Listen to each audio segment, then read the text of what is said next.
এই দেখো আজকে আমি দুপুরে বানিয়েছিলাম কুটুর আটার রুটি। তো কুটুর আটার রুটি আমি ১ম বার বানালাম। কিন্তু এরকম যে কালো হবে বুঝতে পারিনি।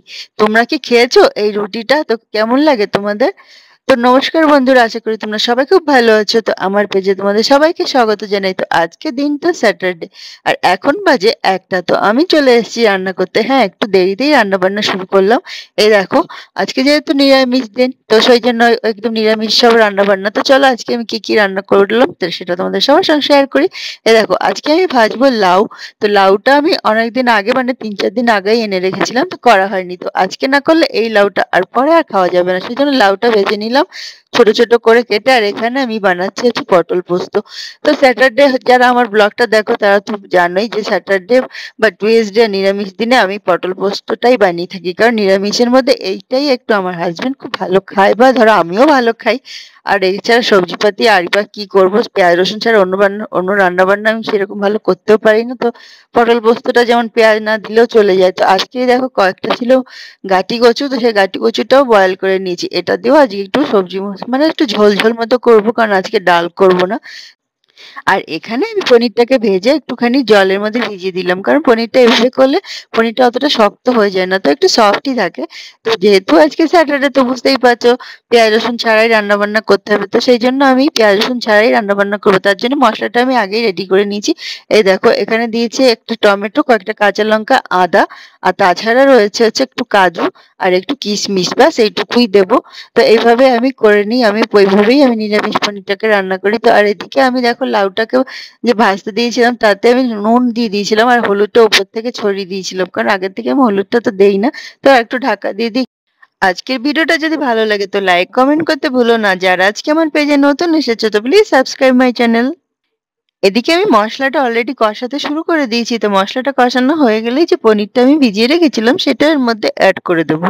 মসলাটা কষানো হয়ে গেলে এরপর আমি গাটি কচুর সবজিটা বসিয়ে দেবো। তো গাটি কচুটা আমি সবার লাস্টেই করবো। তার আগে ততক্ষণে অন্য রান্নাগুলো রেডি করে নিই। একটু বাটার দিতে হতো কিন্তু ভাবছি আজকে একটু তেলটা একটু বেশি হয়ে গেছে তো সেজন্য আর বাটারটা অ্যাড করছি না। ব্যাস এইভাবেই আমি করে নেবো, হালকার মধ্যেই করছি। আর এই দেখো পনিরের এবার গ্রেভিটাকে আমি দিয়ে দিয়েছি। ওর মধ্যে পনিরটা ফুটলে পনিরটা আমার রেডি হয়ে যাবে। এর মধ্যে আমি একটু গরম মসলা আর ভাজা মসলা আর জিরে ধনে পাউডার আগে থেকেই অ্যাড করা ছিল। তো এই দেখো আমার লাউটাও রেডি হয়ে গেছে। তো এবার আমি লাউটাকে একটু নেড়ে চেড়ে সুন্দর করে দেখে নেবো যে ভেতরে দেখো অলরেডি জল এখনো অনেকটাই জল ছেড়েছে। তো আমি নেড়ে চেড়ে নিচ্ছি একটুখানি। এটাতে শুধু কাঁচা লঙ্কা আর একটু ভাজা মশলাই দেবো। কারণ কি স্যাটারডে হলে এটাই সমস্যা হয়ে যায়। কিছু রান্না করতে হলেই রসুন টসুন দেওয়া যায় না। আর রসুন ছাড়া এই ভাজাভুজিগুলো অতটা ভালো লাগে না খেতে। কিন্তু তবু কি করা যাবে? সো স্যাটারডে যখন আমরা নিরামিষ খাই তখন এইভাবেই রান্নাবান্না করতে হয়। আর তারপরে এদিকে রয়েছে হচ্ছে আমাদের এই দেখো ভাজা মসলাটা আমি ওপর থেকে ছড়িয়ে দিলাম।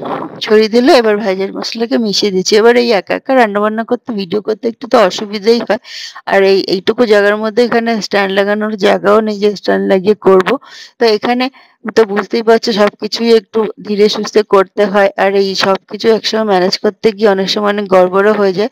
তো যাই হোক সাবধানেই করতে হয়। আর যাদেরকে নিজেদেরই শুট করতে হয় তাদের একটু সাবধানেই কাজ করতে হয়।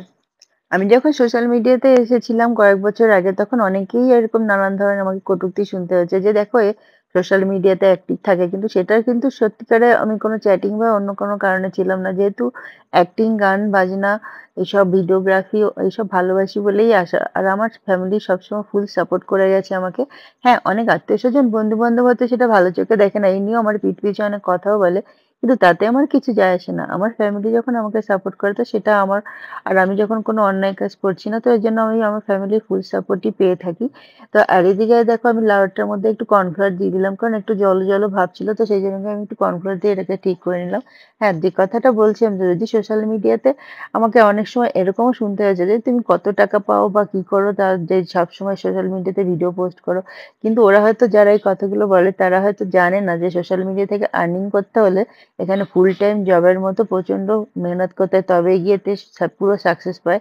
তো সেই ধরনের অত সময় আমার কাছে নেই, কারণ আমার ঘর পরিবার সামলে যেটুকু আমি সময় পাই সেটুকু আমি শখেই করি। আর এখন যখন এখান থেকে সবাই অনেকেই জেনে গেছে যে এখান থেকে আর্নিং হয়, এবার যারা এইসব কটূক্তি করতো তারাই এখন এই সোশ্যাল মিডিয়াতে এখন ২৪ ঘন্টা অ্যাক্টিভ থাকে। তো কোনো ব্যাপার না। তুমি যদি এখান থেকে অ্যাক্টিভ থাকতে চাও বা আর্নিং করতে চাও তো তোমাকে সেখানে ফুল টাইম অনেকটাই টাইম দিতে হবে।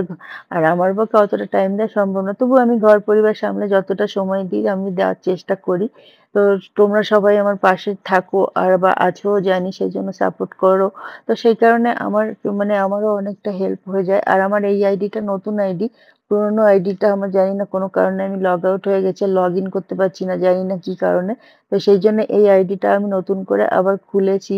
তো এখানেও তোমাদের সাপোর্ট পাচ্ছি। আমার এটা মানে ভালো লাগছে যে ধীরে, ধীরে আমার এই আইডিটার পেছনে আমি কাজ করতে পারছি বা করে হয়তো আগের মতো এই আইডিটাকে আমি গ্রো করতে পারবো। তো তোমরা এভাবেই আমার পাশে থাকো। আর ভিডিওটা শেষ পর্যন্ত দেখার জন্য তোমাদের জানাই অনেক, অনেক ধন্যবাদ। তো এই দেখো আমি বসে গেছি এই কুটুর রুটি খেতে।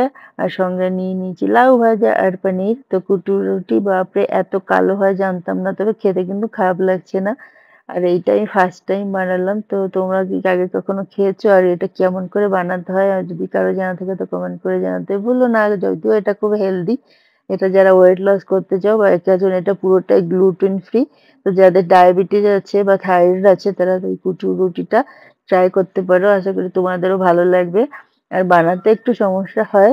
তো আর তোমরা যারা সত্যি সোশ্যাল মিডিয়াতে কিছু করতে চাও বা তাদের প্রফেশনাল নিতে চাও তাহলে কিন্তু তোমাদের যথেষ্ট সিরিয়াস ভাবে কাজকর্ম করতে হবে। আমার আগের আইডিটা কোনো কারণে লগ আউট হয়ে গেছে তো আমি আবার নতুন আইডিতে কাজ শুরু করেছি। তো তোমরা যদি একটু সাপোর্ট করো তাহলে হয়তো আমি এই আইডিটাকে আর একটু এগিয়ে নিয়ে যেতে পারবো। এবার আর এভাবেই আমার পাশে থেকো। আর এই প্ল্যাটফর্মে কাজ করতে হলে একে অপরের সাপোর্ট অতি অবশ্য দরকার। তবে কাউকে ইগনোর করে কেউ কখনো বড় হতে পারে না। কারণ সবাই একসময় সবার আইডি ছোট থাকে। তাই বলে ইগনোর করে তুমি নিজের আইডি কখনোই বড় বানাতে পারবে না। তো ভালো থেকো।